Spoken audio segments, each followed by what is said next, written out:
Pour préparer la conception d'un projet, il me faut reconnaître le site et toutes les informations de contraintes liées à l'état des lieux, à l'existant.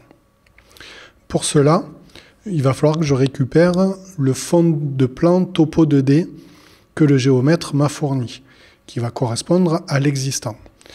Donc, pour récupérer la palette des références externes, je vais taper XR au clavier ou utiliser les différents chemins par les menus qui vont me permettre d'ouvrir cette palette références externes ou, comme moi, la mettre en ancrage à droite.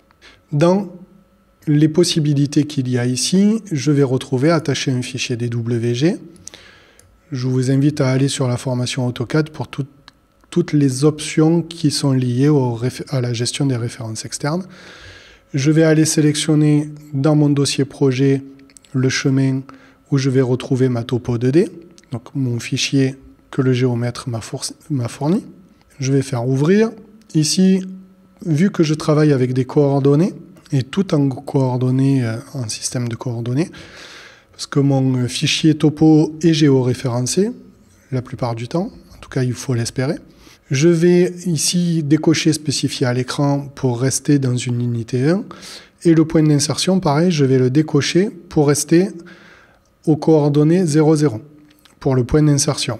Cela va me permettre de conserver les coordonnées X, Y et Z. Et je vais contrôler ici que je suis bien en unité de bloc mètre. Ça, vous pouvez le contrôler dans les unités de dessin depuis votre fichier topo 2D si elles ne sont pas bonnes ici.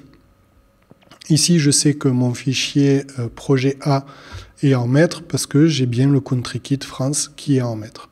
Ici, je peux me mettre en chemin relatif, ce qui va me permettre de pouvoir changer au cas où le chemin d'accès à mon projet, sans que ça vienne altérer ici les connexions.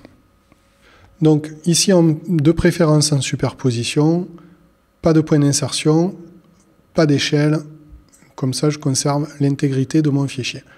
Je clique sur OK, et voici mon fichier topo qui apparaît. Alors, je vais geler pour plus de lisibilité le MNT. Ici, on voit que la topo apparaît en estompé. Pour modifier ce paramètre-là, je vais faire un clic droit dans la zone de dessin, Options, et dans les options, ici, j'ai le contrôle de l'estompe, affichage des XREF. Et pour modifier, je vais tout simplement venir ici, cliquer sur 0. Alors, heureusement que maintenant, il y a cette valeur, parce que le nom de la variable est vraiment accouché dehors. Donc ici, je vois bien que maintenant, j'ai les couleurs vraies, les couleurs réelles.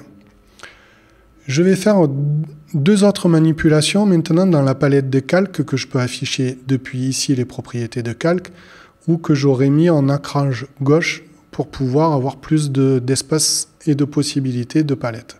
Ici, les XREF apparaissent.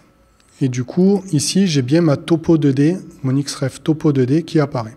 Je vais pouvoir venir ici sélectionner un calque, faire CTRL A pour sélectionner l'intégralité des calques de l'XREF et cliquer dans les couleurs pour pouvoir mettre mon XREF en couleur, par exemple, 253. Je fais OK, ce qui me permet d'avoir l'intégralité de ma topo, de l'existant, en grisé. Ce qui va me permettre de différencier les calques projets qui, eux, seront de couleur avec les calques de l'existant qui, eux, seront en grisé. Moi, je préfère travailler comme ça. Ça permet de vraiment dissocier la partie XREF 2D de l'existant, de la partie projet. Et ça permet aussi, lorsque l'on fait toutes les mises en page, eh bien, de différencier l'existant du projet. Après, à vous de voir, c'est une façon de faire. Autre chose dans la palette des calques, je peux venir sur XREF, inverser le filtre, ce qui me permet de conserver que les calques qui concernent le projet et non plus la topo. Parce que j'en ai pas vraiment besoin des calques de l'XREF.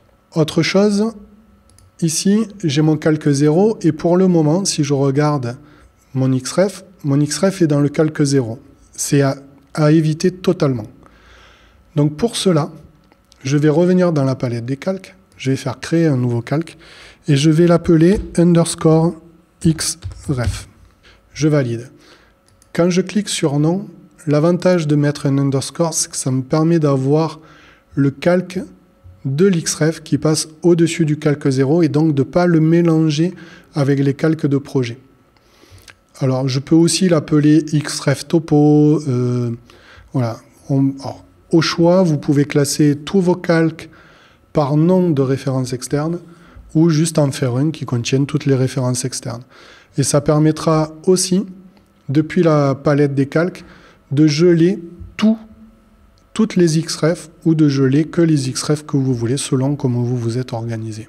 Donc je vais venir ici sélectionner mon xref et venir ici dans la palette des propriétés, la changer de calque tout simplement comme ça en le passant en xref. Et voilà.